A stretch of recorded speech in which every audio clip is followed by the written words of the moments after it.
कि 4 भाग गए थे अपना ईमान बेचकर। ये 4 भाग गए थे, अब इंशाअल्लाह 24 आएंगे इंशाअल्लाह ताला।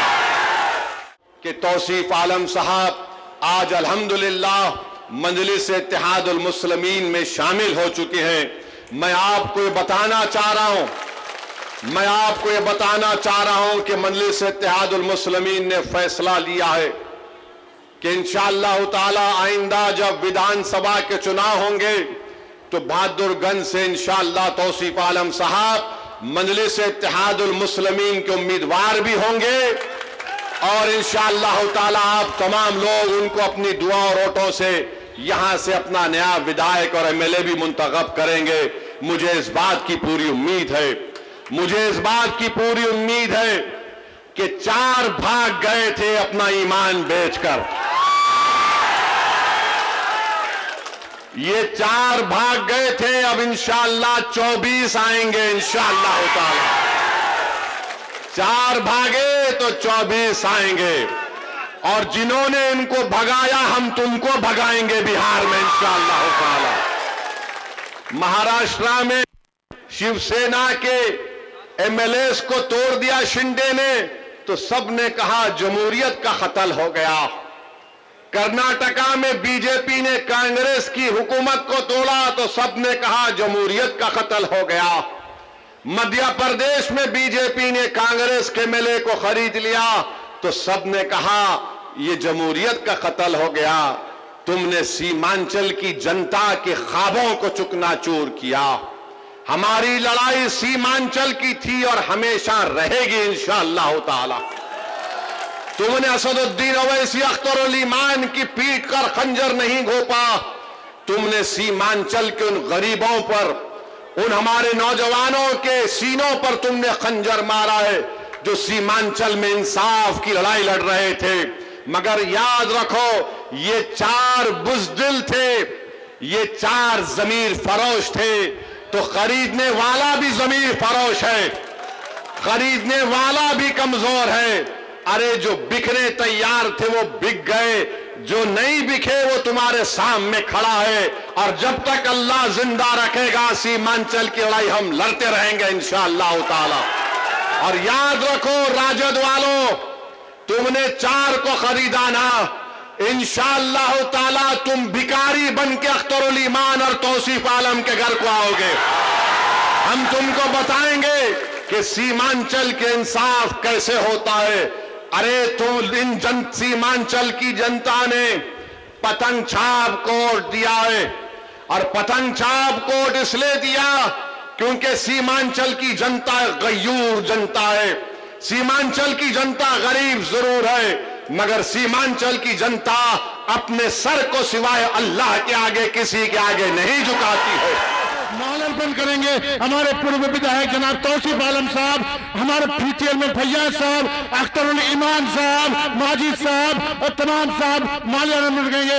तमाम लोगों को कई दिल से आज एमएम पार्टी का स्थलीय तजुर्बा हाथ छोड़कर सभी ने पूरी इस्तकबाल कीजिए। मैं तमाम दोस्तों से कहना चाहूंगा अब हमारे बीच ये माल्यार्पण के बाद हमारे बीच शेर हिंदुस्तान बैरिस्टर जनाब असदुद्दीन ओवैसी साहब हम सभी को संबोधित करेंगे। मैं कहना चाहूंगा इस शेर के साथ हयात लेके चलो, कायनात लेके चलो, चलो तो चलो सीमांचल के सभी लोगों का असदुद्दीन ओवैसी साहब हम सबको साथ लेके चले, हम सब साथ लेकर चले।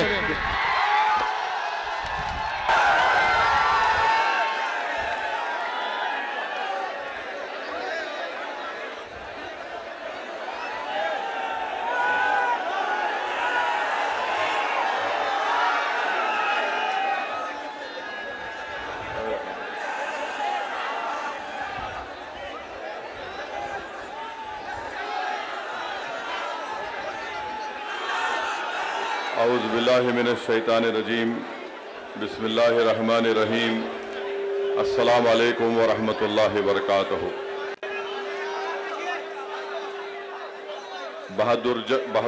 बहादुरगंज की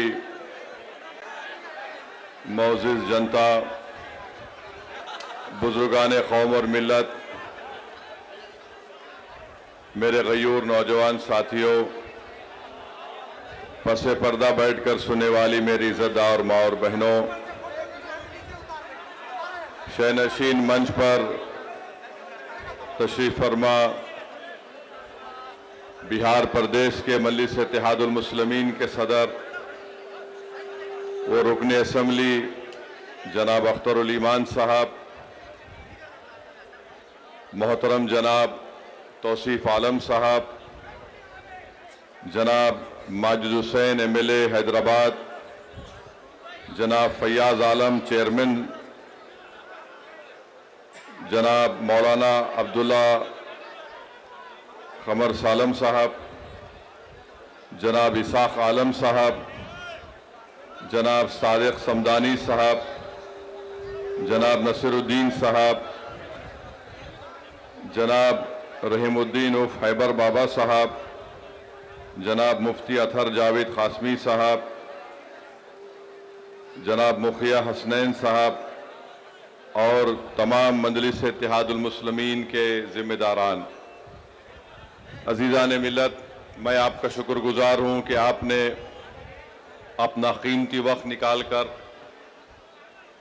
आज के मजलिस इत्तेहादुल मुस्लिमीन की जानिब से वफ़ के इस 2025 के क़ानून के ख़िलाफ़ आपने अपना एहतजाज दर्ज कराने के लिए आज एक बड़ी तादाद में आपने इस एहतजाजी जलसे में शिरकत की।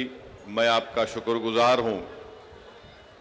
मेरे अजीज़ दोस्तों और बुज़ुर्गों, आप और हम जानते हैं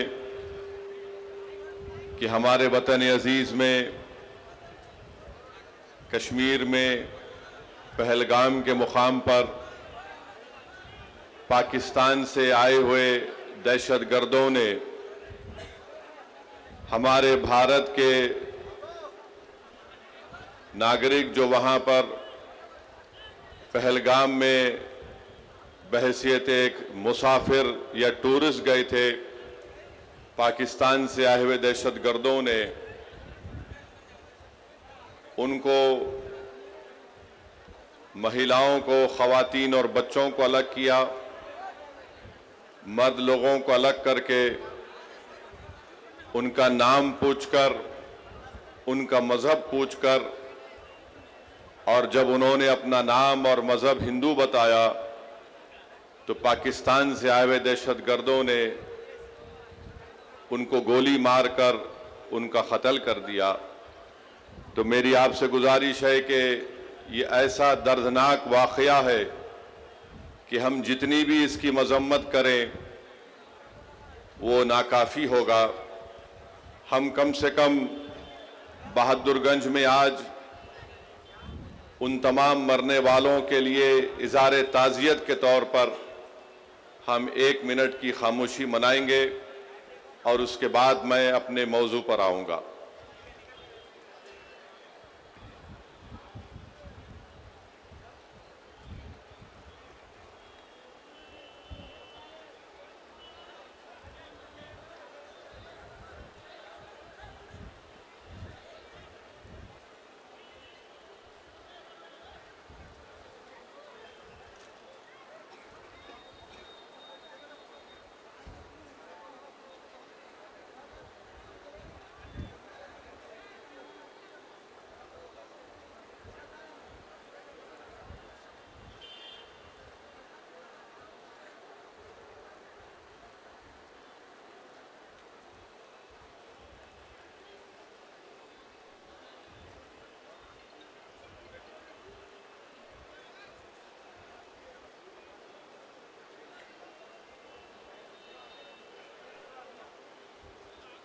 बिस्मिल्लाहिर्रहमानिर्रहीम। अज़ीज़ान मिल्लत, जो पहलगाम में जो हुआ है वो निहायत ही अफसोसनाक, दर्दनाक है और इंसानियत सोज है। हम तमाम ने इसकी मज़म्मत की। ये हमारे मुल्क की सालिमियत का मसला है। कोई भी हमारे भारत की सरजमीन पर आकर बाहर से किसी भी इस मुल्क में बसने वाले लोगों की जान को नहीं ले सकता है। और हम देख रहे हैं कि पिछले बरसों से पाकिस्तान से दहशतगर्द हमारे वतन अजीज में आकर मासूम लोगों की जानें लेते हैं।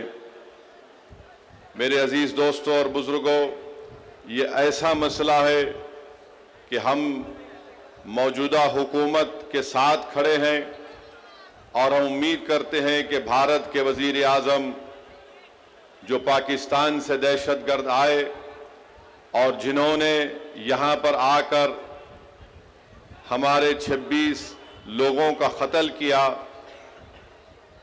नरेंद्र मोदी इन जालिमों के खिलाफ एक्शन लेंगे और जिन्होंने अपनी जानों को खोया है उन परिवार के लोगों से वो इंसाफ करेंगे। हम उम्मीद करते हैं कि एक ठोस इक़दाम किया जाएगा ताकि पाकिस्तान दोबारा भारत में किसी भी एक भारत के नागरिक को मारने की कोशिश नहीं करेगा। हम इस मामले में पूरी तरीके से जो हुकूमत इक़दाम या फैसला करेगी हम उसकी तायीद करते हैं और हम इस सरजमीन में खड़े होकर पाकिस्तान के वह ISI के आसिम मुनीर को कहना चाहेंगे जो अपनी तकरीर में एक बकवास अनाप शनाप बातें बके हैं। हम आसिम मुनीर को कहना चाहेंगे कि सन 47 में हमने फैसला ले लिया कि हम भारत को छोड़कर नहीं जाएंगे। हमने जिना के पैगाम को ठुकराया। भारत ही हमारी सरजमीन थी, भारत ही हमारी सरजमीन है और इंशाअल्लाह भारत ही हमारी सरजमीन रहेगा। और हम वो लोग जो आज पाकिस्तान में बैठकर बकवास बक रहे हैं, हम उनसे कहना चाहेंगे कि तुम इस्लाम को जानते नहीं हो, तुम इस्लाम की तालीमात से महरूम हो, तुम कुरान के उस इनकलाबी पैगाम को भुला दिए, तुमने रसूलुल्लाह सल्लल्लाहु अलैहि वसल्लम की सुन्नत को भुला दिए। तुम ऐसे मुल्क में बैठकर जहां पर अंदरूनी तौर पर किसी को महाजिर कहा जाता है, किसी को पठान के नाम से पुकारा जाता है, तुम्हारे मुल्क में इतनी गरीबी है कि गरीबी की वजह से लोग आज वहां पर परेशान हैं। अफगानिस्तान से तुम्हारा झगड़ा, ईरान की बॉर्डर पर तुम्हारा झगड़ा है। आज पाकिस्तान में बैठकर लोग इस तरह की अनाप शनाप बकवास बकते हैं। पाकिस्तान एक फेल्ड नेशन है और याद रखिए ये ताकतें कभी भी भारत को सुकून से रहने नहीं देंगी। आज वक्त है कि हम इनको एक मौसर जवाब दें ताकि हमेशा के लिए ये दहशतगर्दी का ये जहर हमेशा के लिए खत्म होकर रह जाए। बांग्लादेश में भी कोई एक साहब अनाप शनाप बक रहे हैं कि नॉर्थ ईस्ट में ऐसा कर देंगे। मैं उनसे भी कहूंगा कि भाई साहब जो मुल्क आपको मिला है वो हमारी वजह से मिला है, अपने मुल्क में आराम से रहो। याद रखो जब भारत पर अगर कोई उंगली उठाता है तो हम अपने तमाम इख्तलाफात को भूलकर एक सीसा पिला हुई दीवार की तरह खड़े हो जाते हैं। तो हम इन तमाम लोगों से कहेंगे कि आज आपने बुरी नजर से भारत की तरफ उठाकर देखा है।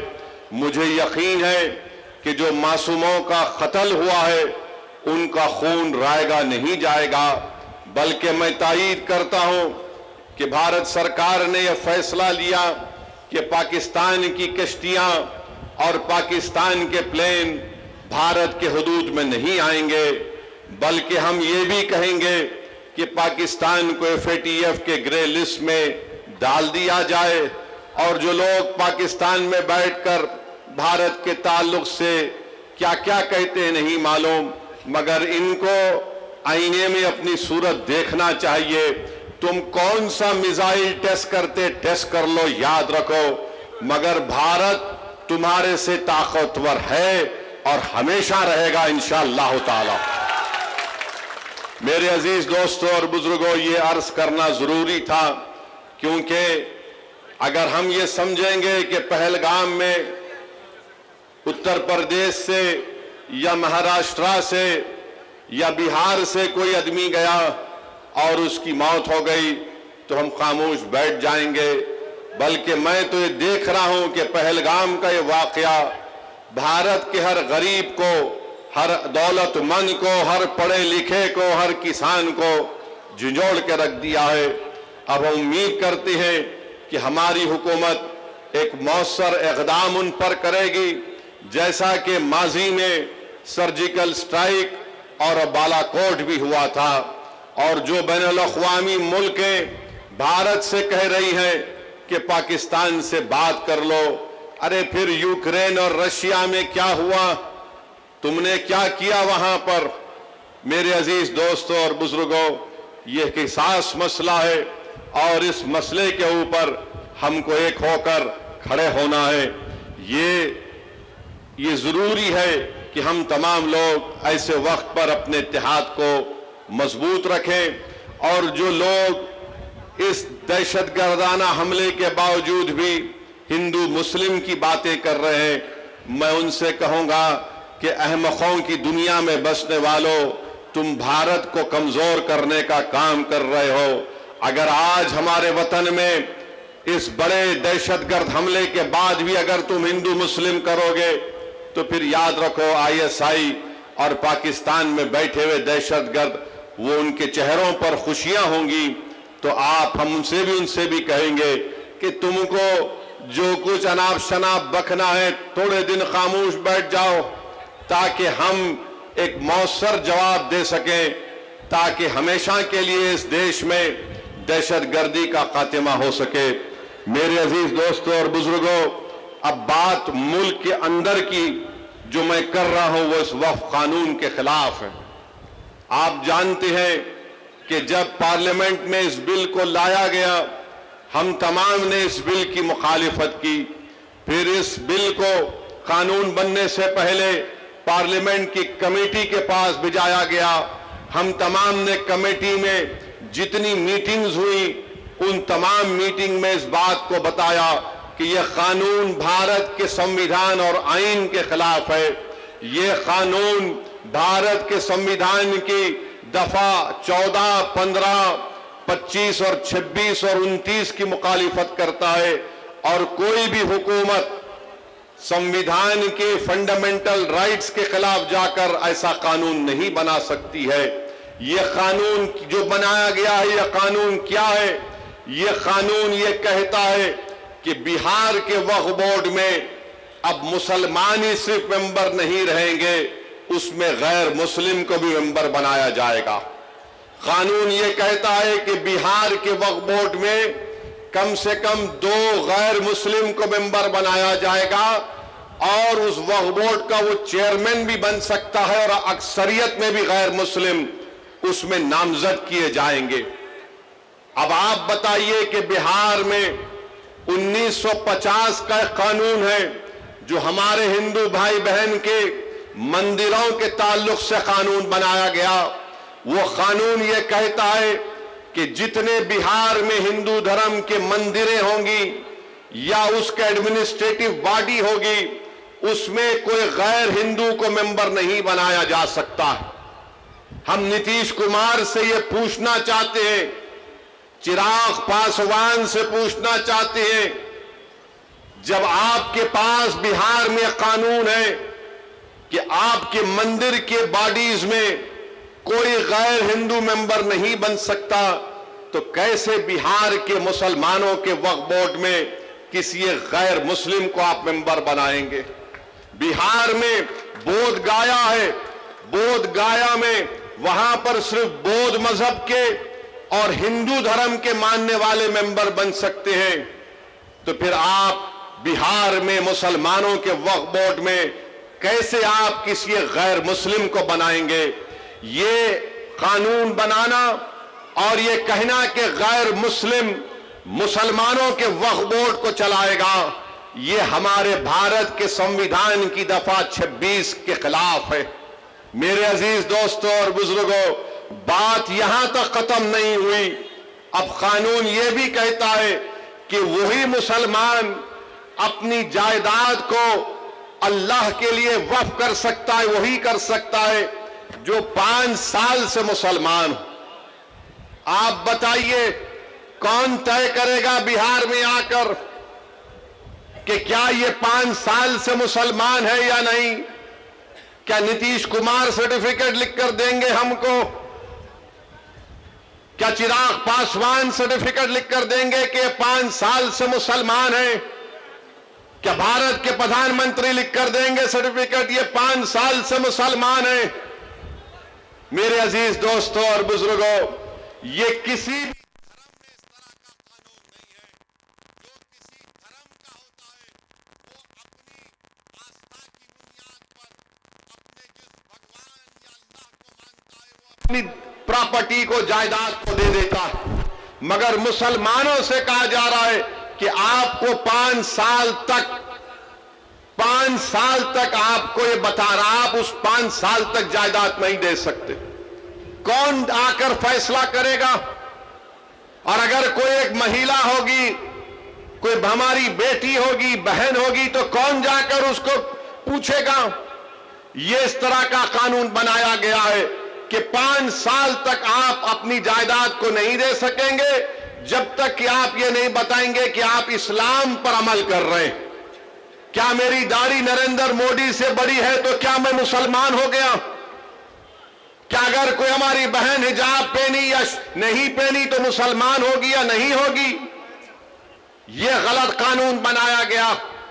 तीसरा यह कानून बनाया गया, उस कानून में यह बनाया गया कि अगर झगड़ा गवर्नमेंट की जायदाद में और वक्फ की जायदाद में होगा तो बिहार सरकार अपने एक ओहदेदार को नामजद करेगी और वो ओहदेदार ये फैसला करेगा कि जायदाद सरकार की है या वक्फ की है। अब आप बताइए, अगर सरकार का अफसर होगा वो कभी भी वक्फ बोर्ड के हक में फैसला नहीं करेगा, वो तो नीतीश कुमार और चिराग पासवान और मोदी के हक में फैसला करेगा। वो तो लिख कर दे देगा कि ये जायदाद गवर्नमेंट की है, बिहार वक्फ की नहीं है। इसका उसमें बनाया गया। एक और कानून बनाया गया, उसी में लिखा गया कि 6 महीने के अंदर पूरे जायदादों को पोर्टल पर डालना पड़ेगा। मैं किरेन रिजिजू से पूछना चाहता हूं, कहां है तुम्हारा पोर्टल? किधर है तुम्हारा पोर्टल जो तुमने शुरू कर दिया? 6 महीने में करना पड़ेगा। मेरे अजीज दोस्तों और बुजुर्गों, इस कानून में यह कहा गया कि अगर कोई मुसलमान अपनी जायदाद को वक्फ अल औलाद करना चाहता है, यानी मालिक अल्लाह रहेगा मगर उस जायदाद का फायदा वो कहेगा कि मेरी औलाद को मिलेगा, तो मोदी ने कानून बनाया अगर उस वक्फ करने वाले की जायदाद में वो वक्फ करने से पहले अगर उसकी बेटी होगी तो वो बेटी का हक मार कर नहीं दे सकता है। आप बताइए, हिंदू धर्म में यह कानून है कि जो कोई भी हिंदू अपने विल के जरिए वो अपनी एक पूरी जायदाद को अपनी एक औलाद को दे सकता है, चाहे बेटी हो या बेटा हो, या उनको छोड़कर वो गांव में अपने किसी को दे सकता है। जब वहां पर आप वो सहूलत है तो फिर मुसलमानों को ये आप क्यों कर रहे हैं? मैं अल्लाह के नाम पे वक्फ कर रहा हूं, अपनी औलाद के नाम पे नहीं कर रहा हूं। मैं अल्लाह को मालिक बनाकर कह रहा हूं कि जायदाद का फायदा मेरी औलाद को मिलेगा। तो यानी अगर जिस मुसलमान की बेटी होगी वो अल्लाह के नाम पर वक्फ नहीं कर सकेगा, यह कानून बना दिया गया। यह कानून यह भी बना दिया गया कि अगर ईदगाह होगी, कब्रस्तान होगा, मस्जिद होगी, दरगाह होगा, खानकाह होगी, इमाम बाड़ा होगा, कोई भी कलेक्टर को जाकर ये कह देगा कि इसको वक्फ की जायदाद रजिस्टर मत करिए, ये मस्जिद नहीं है, ये दरगाह नहीं है, ये खानकाह नहीं है, ये इमाम बाड़ा नहीं है, ये ईदगाह नहीं है, तो कलेक्टर जिस दिन इंक्वायरी ऑर्डर करेगा उस वक्त से वो जायदाद वक्फ नहीं रहेगी। तो कलेक्टर को खाली इंक्वायरी लिखना पड़ेगा, हम अपनी जायदाद से महरूम हो जाएंगे, हम अपनी जायदाद से महरूम हो जाएंगे। और कलेक्टर इंक्वायरी मुकम्मल करने का कोई टाइम नहीं है, कोई वक्त नहीं दिया गया। कलेक्टर सुबह कयामत तक इंक्वायरी चलते रहेगी, मगर हम तो अपनी दरगाह और मस्जिद से महरूम हो जाएंगे। यह कानून बनाया गया। फिर बीजेपी, नीतीश कुमार की पार्टी के लोग, चिराग पासवान के लोग बोलते कि वक्फ की जायदाद पर कब्जा हो गया, वक्फ की जायदाद को लूट लिया गया। अरे भैया, आपने कानून यह बनाया कि जो वक्फ की जायदाद पर नाजायज तौर पर कब्जा करके 12 साल से बैठा हुआ है, मोदी उसको मालिक बना रहे हैं, बल्कि वो मालिक बन चुका है अभी। तो बीजेपी, नीतीश कुमार, चिराग पासवान झूठ बोल रहे हैं, हमसे हमारी जायदादों को छीन रहे हैं। जो हमारी जमीन पर, वक्फ की जमीन पर कब्जा करके बैठा है, वो 12 साल अगर हो गए तो मालिक बन रहा है। वक्फ इवैक्यू प्रॉपर्टी है कि जो लोग भारत को छोड़कर किसी और जगह पर चले गए, उन्होंने कहा कि मैं अपना घर, अपनी जमीन, अपनी खेत वक्फ कर रहा हूं। तो आज मोदी ने कानून बना दिया कि वक्फ इवैक्यू नहीं होगा, ये गवर्नमेंट उसकी मालिक बनेगी, और गवर्नमेंट उसकी मालिक बन चुकी है।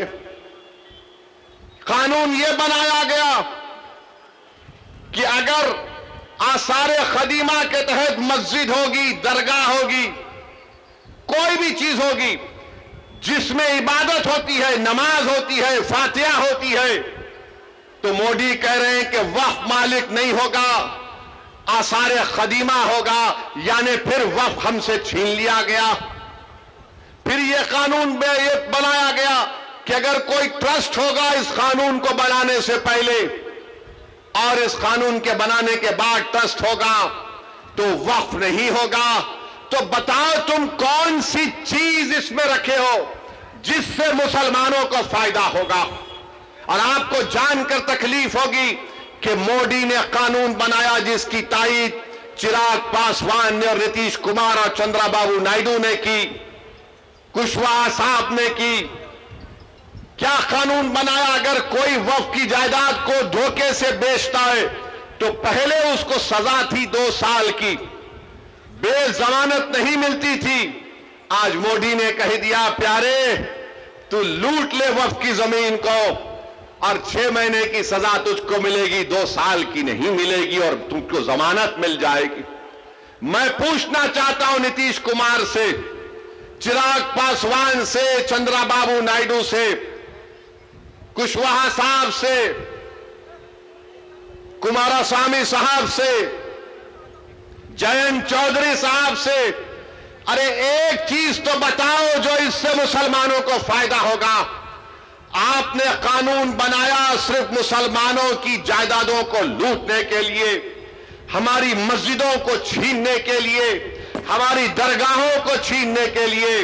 तो मेरे अजीज दोस्तों और बुजुर्गों, मोदी ने कानून ऐसा बनाया है कि हमारे ईमान पर हमला हो रहा है, हमारी मस्जिदों पर हमला हो रहा है, हमारे खानखाहों पर, दरगाहों पर, इमाम बाड़ों पर हमला हो रहा है, और हम खामोश नहीं बैठ सकते। इसीलिए all India Muslim personal law board ने इस बात का ऐलान किया कि मुल्कगीर पैमाने पर हम इस काले कानून के खिलाफ एहतजाज दर्ज करेंगे। और एहतजाज हो रहा है, एहतजाजी जलसे हो रहे हैं, आइंदा भी होगा। तो मेरी आप तमाम से ये गुजारिश है कि आप इस एहतजाज में शिरकत करिए। हम उस वक्त तक एहतजाज करेंगे जब तक कि मोदी की हुकूमत इस काले कानून को वापस नहीं ले लेती। हम एहतजाज इसलिए कर रहे हैं कि जिस जमीन का, जिस मस्जिद के लिए हम एहतजाज कर रहे हैं, उसका मालिक अल्लाह है। हम हरगिज किसी भी हालत में इस मस्जिद को, इस दरगाह को, इस जमीन को जिसका मालिक अल्लाह है, हम हुकूमत को यह नहीं इजाजत दे सकते कि आप उस पर कब्जा करके वक्फ बोर्ड को नुकसान पहुंचाए। और याद रखिए, वक्फ एक इबादत है, नमाज रोजा एक इबादत है, कुरान की तिलावत भी एक इबादत है, मगर वक्फ भी एक इबादत है। हुकूमत ने ऐसा कानून बनाया ताकि हमसे हमारी इबादत करने का तरीका भी छीन लिया जाए। तो मैं आपसे अपील कर रहा हूं कि मुसलमानों के खिलाफ ही इस तरह का कानून बनाया गया है। हुकूमत तंग नजरी के मुजाहरे कर रही है। हुकूमत संविधान के खिलाफ, जिसको बाबा साहेब अम्बेडकर ने बनाया, इस तरह का गलत कानून बनाकर हुकूमत ये बताना चाह रही है कि हम वक्फ की जायदादों को हासिल कर लेंगे। हम में जितनी जान है इंशाअल्लाह ताला हम तमाम मिलकर पुरअमन तरीके से, जमहूरी तरीके से हम इस काले कानून की मुखालिफत करेंगे। मेरी आपसे गुजारिश है कि आप पर्सनल लॉ बोर्ड के एहतजाजी प्रोग्राम पर अमल करें, और आप तमाम से अपील कर रहे हैं कि हम एहतजाज करेंगे। नीतीश कुमार भी जान लें, चिराग पासवान भी जान लें कि हम हर चीज को बर्दाश्त कर सकते हैं, मगर जो चीज का मालिक अल्लाह है, हम हुकूमत को उसका मालिक बनने नहीं देंगे। जिस जगह पर हमने अल्लाह अकबर कहकर मस्जिदों को आबाद किया, हम उस जगह को वीरान होने नहीं देंगे। जिस जगह पर हमारे बुजुर्ग उन कब्रस्तानों में आराम से सो रहे हैं, हम उस जगह पर तुमको छीनने नहीं देंगे। याद रखो, ये एक ऐसा मसला है कि हम खामोश नहीं बैठेंगे, हम एहतजाज करेंगे, और उस वक्त तक एहतजाज होगा इंशाअल्लाह जब तक कि हुकूमत इस काले कानून को वापस नहीं ले लेती है। तो मेरे अजीज दोस्तों और बुजुर्गों, क्या आप पूरा साथ देंगे all India Muslim personal law board का? हाथ उठाकर जवाब दीजिए। बहुत बहुत शुक्रिया। अब हम एहतजाज को जारी रखेंगे और नीतीश कुमार को, चिराग पासवान को, नरेंद्र मोदी को इंशाअल्लाह ताला एक सियासी तौर पर उनको पैगाम मिलेगा कि बिहार हो या भारत हो, यहां पर हर मुसलमान, हर हमारा वो हिंदू भाई और बहन जो संविधान को मानता है, वो इस बात की इजाजत नहीं देता है कि क्या आप किसी के मजहब पर चलने से किसी को रोक दें। अरे जो कानून बिहार में मंदिरों के लिए अगर अच्छा है, तो बिहार के मुसलमानों के लिए अच्छा क्यों नहीं हो सकता? जो कानून बोध गया के लिए अच्छा है, तो फिर वह कानून बिहार के मुसलमानों के लिए क्यों अच्छा नहीं हो सकता है? तो मेरे अजीज दोस्तों और बुजुर्गों, आप ये झूठा प्रोपेगेंडा टीवी पर बैठकर, बाज लोग बीजेपी की तरफ से आ जाते हैं, एनडीए की तरफ से आ जाते हैं। ये ऐसे अहमक लोग हैं जिनको कानून के बारे में एक लफ्ज नहीं मालूम। मैं आज भी चैलेंज कर रहा हूं बीजेपी को कि बताइए, आप इसमें एक ऐसा सेक्शन बताइए जिससे मुसलमानों को फायदा होगा। मोदी बोलते हैं कि गरीबी मुसलमानों में खत्म हो जाएगी। क्या आपने 11 साल में गरीबी का खात्मा किया? क्या आपने 11 साल में भारत में गरीबी का कोई खात्मा किया? कुछ नहीं किया। अरे ये हमारी जायदाद, और ये टीवी पर बैठकर लोग बोलते हैं आपको कितना फायदा हुआ। अरे हमारे को फायदा इतना हुआ कि अगर हम यहां से निकलकर इस जलसे के बाद अपनी जोहर की नमाज अदा करने जाएंगे, जब हम उस जमीन पर सजदा करेंगे तो अल्लाह हमारे गुनाहों को माफ करता है।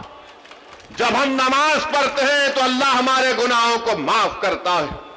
जब हम हैया अलल सलाह हैया अलल फलाह की सदाएं देते हैं तो अल्लाह हम पर रहमत की नजरों से देखता है। तो ये आप हमसे मत पूछो कि हमारा क्या फायदा है। हमारा फायदा मस्जिदों को आबाद करने से है। आपको लगता है कि पैसे तुमको कितने मिले? अरे अल्लाह के घर को जब हम आबाद करते हैं तो हम पैसों के लिए नहीं, दीन और दुनिया की कामयाबी के लिए अल्लाह के घर को आबाद करते हैं। अगर हम किसी के खानखा को जाते हैं तो पैसों के लिए नहीं जाते, अपने दिलों को और अपने नफ्स को साफ करने के लिए जाते। अगर हम ईदगाह को जाते हैं तो पैसों के लिए नहीं जाते, 30 दिन के रोजे रखने के बाद हम अल्लाह का शुक्र अदा करने के लिए, ईद की नमाज पढ़ने के लिए ईदगाह को जाते। अगर कोई हमारे शिया लोग अपने इमाम बाड़ों में मातम करते हैं तो अहले बैत के उस कुर्बानी को याद करके मातम करते हैं, उसमें पैसों के लिए नहीं, उनकी याद मनाने के लिए जाते। तो मेरे अजीज दोस्तों और बुजुर्गों, आप और हमको मिलकर मुत्तहिदा तौर पर इत्तेहाद को मजबूत करते हुए इस काले कानून की मुखालिफत में खड़े होना है। और मैंने इस उम्मीद पर भारत की पार्लियामेंट में इस कानून की कॉपी को फाड़ा। इसलिए फाड़ा क्योंकि गांधी ने उस वक्त के सफेद फार्म अफ्रीका में कानून बनाया गया था, तो गांधी ने भी उस कानून को फाड़ा था और उस कानून को जलाया था।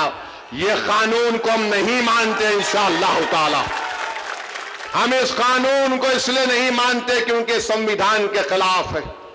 जो कानून अगर बनाया जाएगा जो बाबा साहेब अंबेडकर के संविधान और आइन के खिलाफ होगा, तो वो कानून नहीं होगा, वो जुल्म होगा।